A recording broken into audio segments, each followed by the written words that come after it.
नमस्ते दोस्तों, मेरा नाम सुशीला है। आपको एक इमोशनल कहानी सुनाने जा रही हूँ। आशा है आपको पसंद आएगी। दोस्तों, लाइक और शेयर और सब्सक्राइब ज़रूर करना दोस्तों। ये कहानी एक रूपाली की है। वो कहती है उनके ज़िंदगी में कई साल बड़े परेशानियों से गुजरे। जब उनके पति की मृत्यु हो गई तो उनको बहुत ज़िंदगी में दुख झेलने पड़े। उनका एक छोटा बेटा भी था, एक बेटी भी थी। दोनों पढ़ाई कर रहे थे। उनके पति एक कंपनी में काम करते थे जहां आग लग जाती है और उनके पति की उसमें मृत्यु हो जाती है और बहुत से लोग उसमें मरते हैं। कंपनी की तरफ से 1-1 लाख रुपए मुआवजा दिया गया था, जो हमेशा तो नहीं चल सकता था। कुछ दिन बाद वो 1 लाख रुपए खर्च हो गए और रूपाली को नौकरी करनी पड़ गई। अब वो नौकरी करने जाती थी और अपने बच्चों को पढ़ाती थी। एक बार रूपाली को ऑफिस जाने में बस से लेट हो जाया करती थी। एक बार रूपाली ने सोचा कि मैं क्यों ना एक स्कूटी ख़रीद लूँ।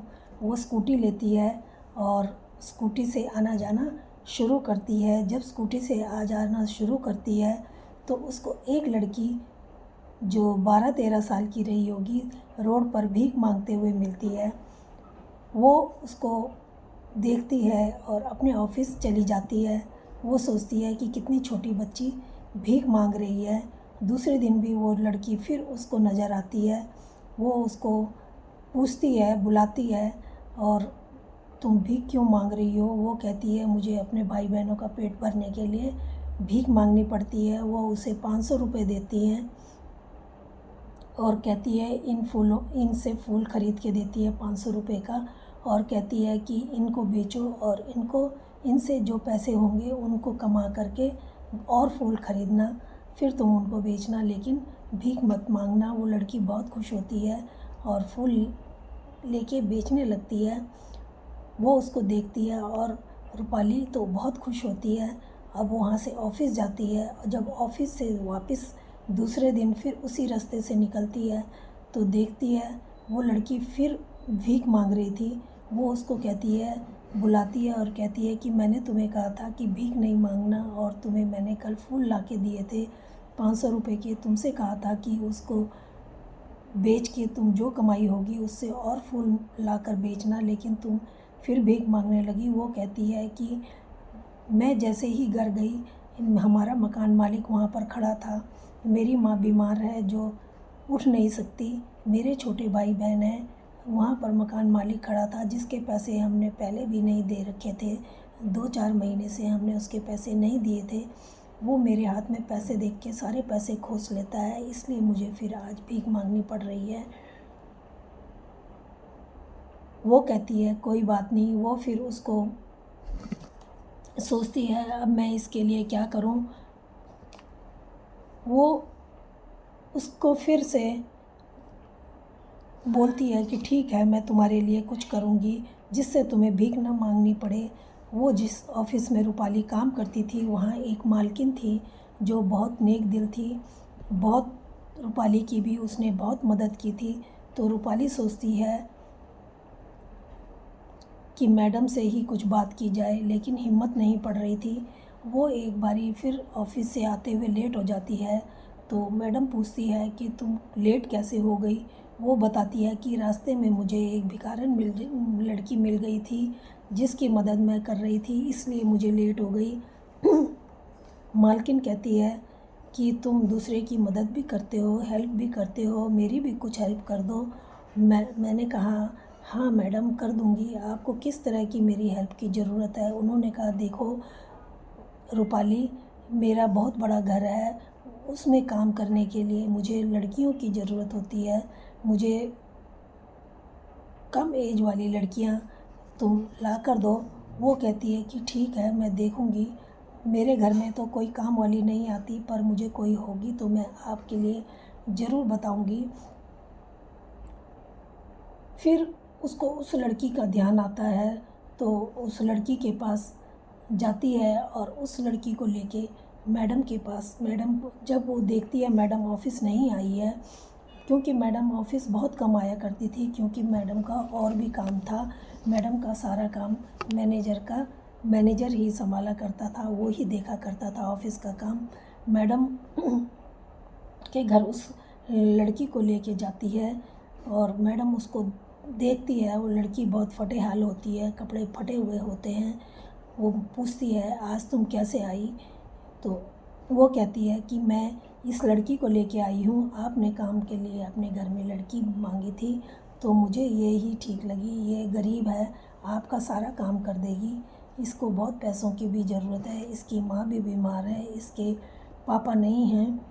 तो वो कहती है, ठीक है, मैं इसको काम पर रख लूँगी, लेकिन तुम इसको देखने नहीं आओगी, क्योंकि ये तुम्हारी लड़की नहीं है। मुझे काम के टाइम पर कोई भी अगर आता है, किसी को मुझे डिस्टर्ब होता है, ये इनका ध्यान काम में नहीं लग पाता है, इसलिए मुझे ये सब पसंद नहीं है। वो कहती है, ठीक है मैडम। वो सोचती है कि मुझे क्या, ये इसको काम मिल गया, इसको 2 रोटी का जुगाड़ हो गया, मुझे अब क्या लेना। ये ठीक से मैडम के पास रहेगी। मैडम तो अच्छी औरत है। वो उसको छोड़ करके अपने घर चली जाती है।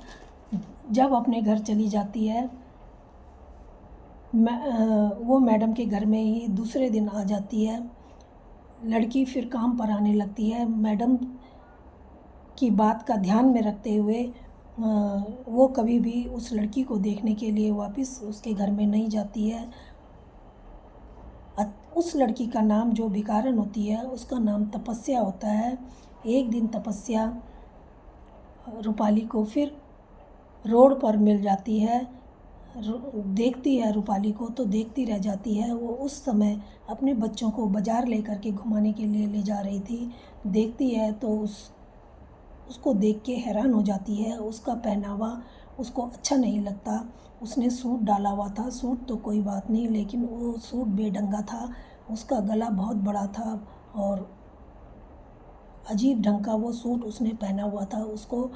उसको देख के बहुत अजीब लगता है। उसके कानों में ईयर रिंग थे, पहने हुए हाथों में चूड़ियाँ थी और मेकअप उसने बहुत सारा किया हुआ था। उसको उस लड़की को देखकर बहुत अजीब लगता है। वो पूछती है कि तुम क्या करती हो? वो कहती है, मैडम मैं वहाँ पर बहुत खुश हूँ, मुझे कुछ भी घर का काम नहीं करना पड़ता। मैडम मुझे तैयार करके एक जगह ले जाती है जहाँ पर नाच गाना होता है। वहाँ पर मुझे भी सिखाया जाता है नाचना, और लोगों से बात करना सिखाया जाता है, किस तरीके से आदमियों से बात की जाती है। मैं वहाँ पर बहुत खुश हूँ। मैडम के साथ जो लड़कियाँ हैं वो मुझे सब सिखा रही है।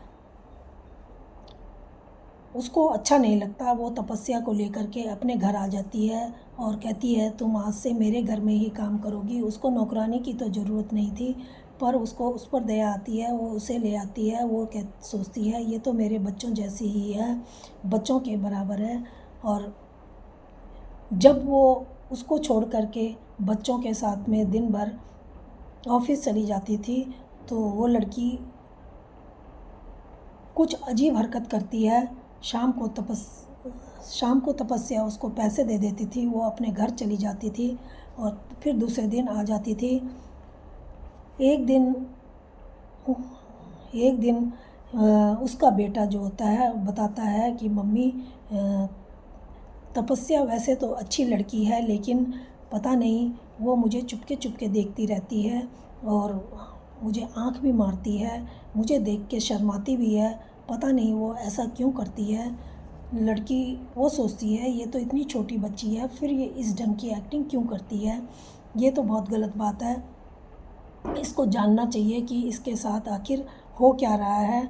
वो अपने ऑफिस में अपनी एक सहेली होती है, उसको बताती है कि ऐसी ऐसी बात है। वो कहती है, अगर तुम्हें मालकिन के बारे में जानना है तो तुम्हें तपस्या को फिर से उसके काम पर वहाँ भेजना होगा। वो कहती है, मैं उसको वहाँ नहीं भेजना चाहती। वो वहाँ जाके अजीब हरकतें कर रही है, उसके हाव भाव ठीक नहीं हैं। वो कहती है, जानने के लिए तो उसे वहाँ ज़रूर भेजना ही होगा। फिर वो उसको वहाँ भेजती है। वो वहाँ जाके मालकिन को कहती है कि मेरी माँ बीमार हो गई थी, इसलिए मैं नहीं आ सकी। ये वो कहती है कोई बात नहीं। अब वो मालकिन को वो जगह भी दिखाती है जहाँ उसे ले जाया जाता है, जहाँ उसे ट्रेनिंग दी जा रही थी। वहाँ पर नाच गाना चल रहा था और सब जब ये वहाँ पहुँचते हैं तो वहाँ पर ये दोनों सहेलियाँ नकाब पहन के चली जाती हैं और वहाँ एक कैमरा तपस्या को देती हैं छोटा सा, जो कहती हैं कि इसको अपने जो तुम कपड़े वहाँ पर चेंज करोगी उसमें ये कैमरा फिट कर लेना, जिससे हम सब रिकॉर्ड करते रहेंगे। ऐसा ही होता है। तपस्या को छोटे छोटे कपड़े पहना दिए जाते हैं, उसे मेकअप कर दिया। वो आदमियों को ड्रिंक सर्व कर रही थी, डांस भी सीख रही थी। मैंने फैसला कर लिया कि पुलिस को बताने का पता था। नौकरी चली, वो सोचती है पुलिस को बताऊंगी तो नौकरी चली जाएगी, पर कोई बात नहीं, बच्ची की ज़िंदगी तो बचानी है, सबूत भी इकट्ठे करने हैं। वह दूसरे कपड़े पहनती है तो उस पर जो मानसी होती है कैमरे पर नज़र रखे हुए होती है और तपस्या पर नज़र रखे हुए थी। वहाँ कपड़ों में उसमें कैमरा लगा दिया। तभी तपस्या की एक लड़की से टक्कर हो जाती है, जो कैमरा नीचे गिर जाता है। जब कैमरा नीचे गिर जाता है वो लड़की एकदम से देखती है और भाग भाग के मालकिन को पास जाती है, मालकिन को बताती है। मालकिन उसको एक थप्पड़ मारती है। तभी वहाँ पर पुलिस आ जाती है। तपस्या वहाँ पर पुलिस मैडम को और कुछ लड़कियों को अरेस्ट कर लेती है। मैं कहती हूँ मैडम, वो कहती है कि तुमने ये अच्छा नहीं किया। मैं कहती हूँ तुमने बच्ची के साथ बहुत बुरा किया, तुमने ये अच्छा नहीं किया, आप इसका भविष्य बिगाड़ रही थी। ये सारी रिकॉर्डिंग हमारे पास है, पुलिस सब लाइव देख रही थी। उन्होंने देर नहीं की यहाँ आने पर। मैडम की बहुत बदनामी होती है और पुलिस वाले उसे शुक्रिया कह के वहाँ से उन मैडम को लेकर के वहाँ से चले जाते हैं। मैडम वहाँ से नौकरी मैडम की तो छूट गई थी। मैडम दूसरी कंपनी में नौकरी करने लगती है। अब मैं क्या करती हूँ कि उसके भाई बहनों को भी अपने घर में बुला लेती हूँ। उसके भाई बहनों का पढ़ाती हूँ, उनको नौकरी लगाती हूँ और तपस्या को भी अपने पास रखती हूँ। उनकी तपस्या की शादी भी करती हूँ। इस ढंग से दोस्तों मैंने उसकी मदद की। आपकी नीयत साफ़ है तो भगवान भी आपके साथ है। तो दोस्तों ये कहानी कैसी लगी? अगर अच्छी लगी हो तो प्लीज़ लाइक और सब्सक्राइब ज़रूर करना। धन्यवाद।